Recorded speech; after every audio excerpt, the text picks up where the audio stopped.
നമസ്കാരം. അപ്പോൾ ആലുവ മഹാദേവ ക്ഷേത്രത്തിൽ ചെന്നപ്പോൾ കാണാൻ സാധിച്ചൊരു വലിയൊരു കാഴ്ചയാണ് ഈ കാണുന്നത്. അതായത് നമ്മുടെ ഹിന്ദിക്കാർ ചേട്ടന്മാർ വിനായക ചതുർത്ഥി ആഘോഷിക്കുന്ന രീതിയിൽ ഗണപതി ഭഗവാൻ എടുത്തുകൊണ്ട് പോണ ഒരു പോക്കാണ് ഈ കാണുന്നത്. ഗംഭീരാഘോഷം എന്ന് പറഞ്ഞാൽ ഗംഭീരാഘോഷം ഒന്ന് കാണേണ്ട തന്നെയാണ്. ഈ ഒരു ആഘോഷത്തിനിടക്കണ മഴ ചാരി തുടങ്ങി, അതൊന്നൊരു വിഷയമല്ല ഒരുങ്ങി. എന്തായാലും മഴ പെയ്തിട്ടും ഇങ്ങനെ ഗണപതി ഭഗവാനെ തോളിലേറ്റി പോണതാണ് മലയാളികൾ ഒത്തിരി പേരോട് നോക്കിയിട്ടുണ്ടായിരുന്നു കേട്ടോ.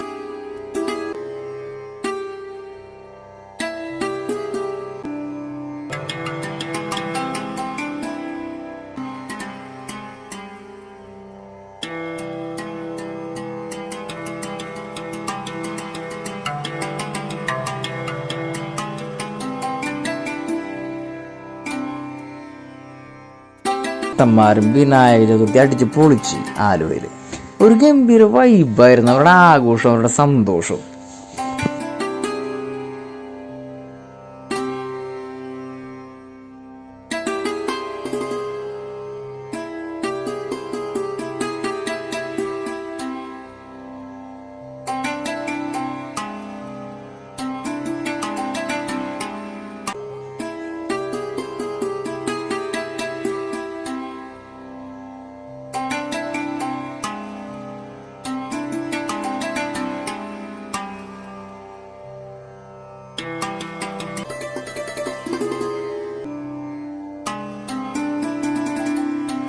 ഗണപതി ഭഗവാൻ ആലുവ പുഴയിലേക്ക് ഇറക്കുന്ന ഒരു സീനാട്ടി കാണുന്നത്.